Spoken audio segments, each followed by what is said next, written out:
Calaroga Shark Media. In a world of pressing decisions, spiritual, political and global, Pope Leo can rest assured that his hosiery is, quite literally, in good hands. Nestled in the heart of Rome on the Via di Santa Chiara, just steps from the Pantheon, sits Sartoria Gammarelli, the Pope's tailor since 1798 and the eternal supplier of the world's most sacred socks. The Sunday Times explained how for over 2 centuries, this family-run atelier has been dressing the Holy Father from head to toe, and that includes the knee-length silk socks that accompany the papal uniform. This is white smoke. Gammarelli's socks are no ordinary ecclesiastical afterthought. Each pair is handmade, delicately woven from silk and wrapped in tissue, not in a multi-pack from the corner shop, but as a singular item of reverence, fit for a pontiff. Every day, for the rest of his days, Pope Leo will don these bespoke red or white knee-highs. The colours are not chosen on a whim, but dictated by tradition.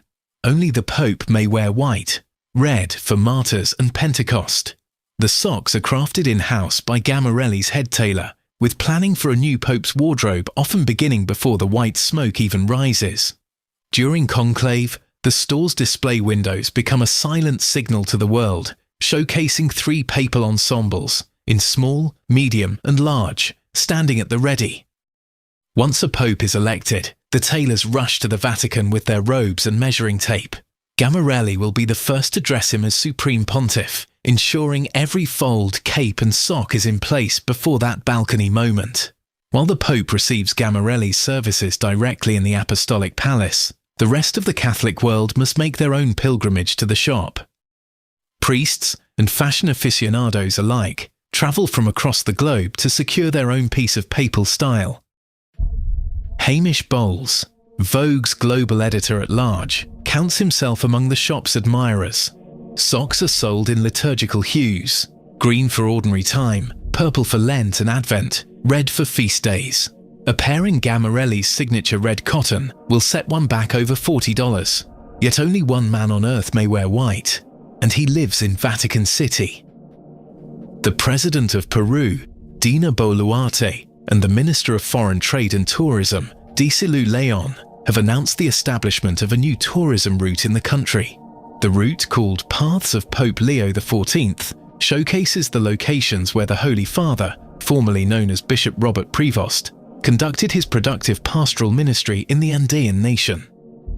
The route encompasses 4 of the country's regions: Lambayeque, Piura, La Libertad, and Callao, significant locations in the ministry of the man who is now Pope Leo the Fourteenth, the first Peruvian citizen to become pontiff.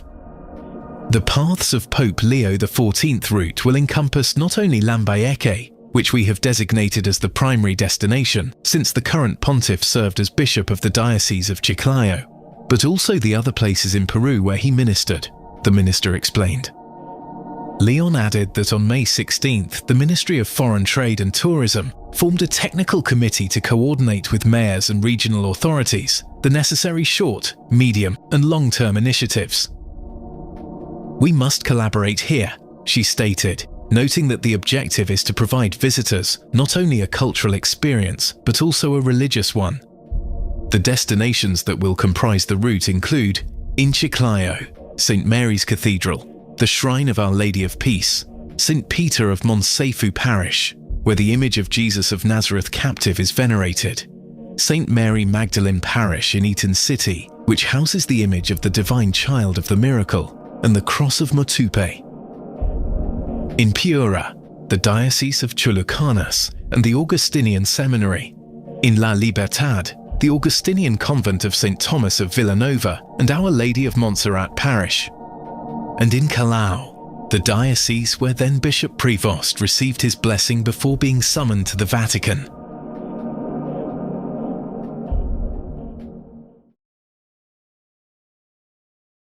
Over the weekend, Leo addressed approximately 5,000 administrators and staff members of the Roman Curia, along with personnel from the Vatican City State Governorate and Rome's Vicariate, including their families, gathered in the Paul VI audience hall.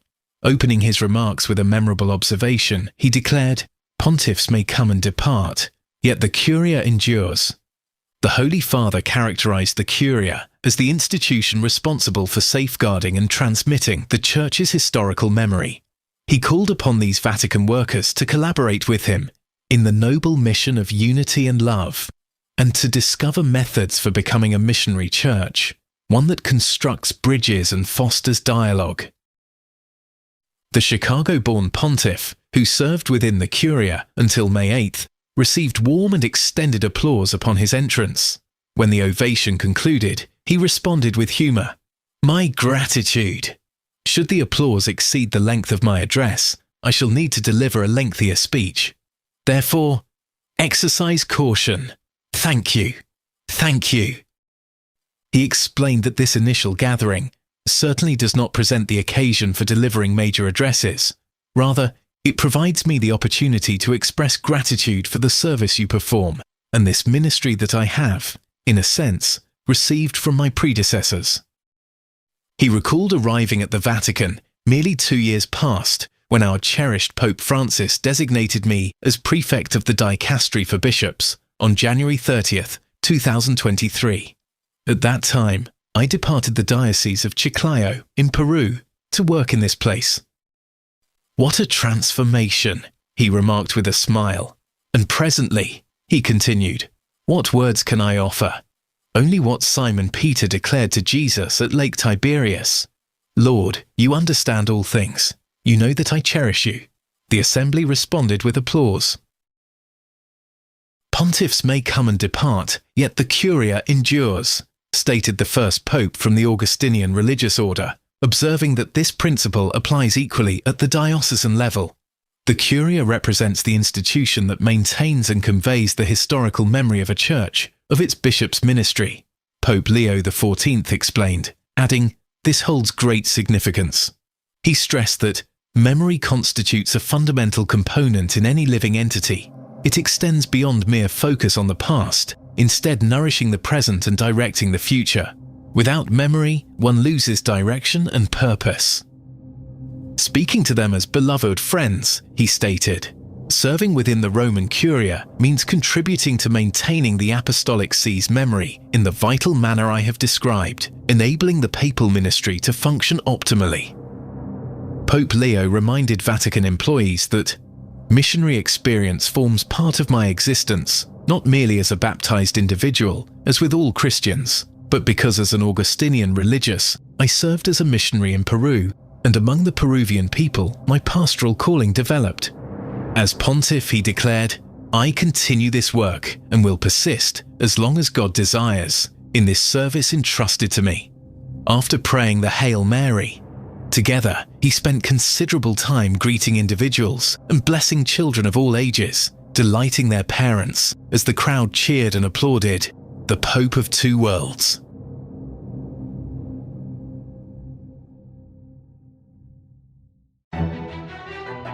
There's always something brewing behind palace walls, whether it's Prince Harry and Meghan Markle making headlines from afar, or Prince William and Princess Catherine quietly preparing for the future throne.